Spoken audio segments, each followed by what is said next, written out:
इंसानी तारीख में कुछ ऐसे नाम होते हैं जो वक्त की धूल में कहीं गुम हो जाते हैं, मगर उनकी आवाज़ सदियों बाद भी सुनाई देती है। पश्तून कौम की तारीख में भी एक ऐसा ही नाम मौजूद है, एक ऐसा शायर जिसे बहुत से लोग पश्तो ज़बान का इब्तदाई शायर मानते हैं, और वो नाम है अमीन करूर।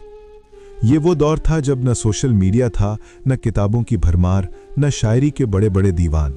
उस वक्त शायरी दिलों में पैदा होती थी, ज़बानों पर चलती थी और नस्ल दर नस्ल आगे बढ़ती थी। अमीन करूर भी इसी रिवायत का हिस्सा थे, एक ऐसे ज़माने में जब अल्फाज को लिखने से ज़्यादा याद रखने की अहमियत थी। अमीन करूर का ताल्लुक़ मौजूदा अफ़गानिस्तान के इलाके गौर से बताया जाता है। ये इलाका अपनी सख्त ज़मीन, बहादुर लोगों और कदीम रिवायात के लिए मशहूर रहा है।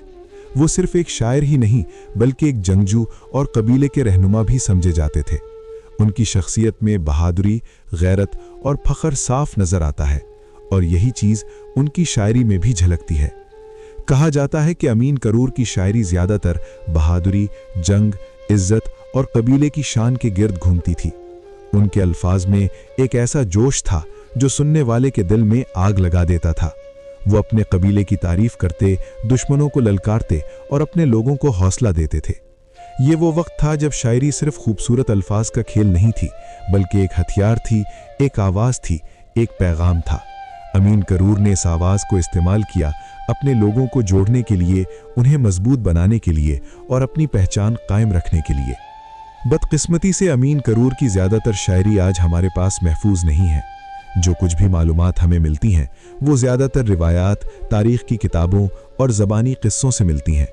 इसी वजह से कुछ मौर्रिख़ीन के दरमियान इख्तिलाफ़ भी पाया जाता है कि आया वो वाकई पश्तो के पहले शायर थे या नहीं।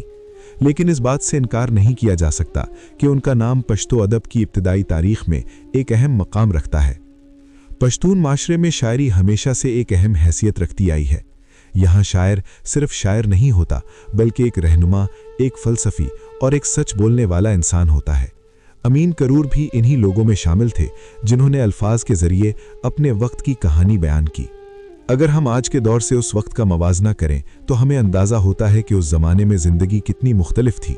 न बिजली थी, न जदीद सहूलियात, मगर इंसान के अंदर जज्बा, हिम्मत और अपने कबीले के लिए मोहब्बत बेमिसाल थी।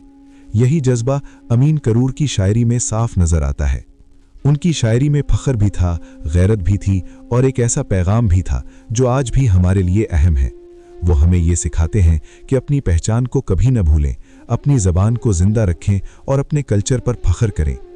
आज जब हम जदीद दौर में रह रहे हैं जहां हर चीज़ तेज़ी से बदल रही है, वहां अमीन करूर जैसे किरदार हमें अपनी जड़ों की याद दिलाते हैं। वो हमें बताते हैं कि हम कौन हैं, कहां से आए हैं और हमारी असल ताकत क्या है।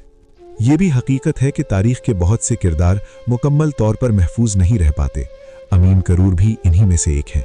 उनकी ज़िंदगी के बहुत से पहलू आज भी राज हैं, मगर उनका नाम एक अलामत बन चुका है, एक ऐसी अलामत जो पश्तूनों की कदीम रिवायत, बहादुरी और शायरी की नुमाइंदगी करती है। अगरचे हमारे पास उनकी तस्वीर नहीं, उनकी मुकम्मल शायरी नहीं, मगर हमारे पास उनकी कहानी है।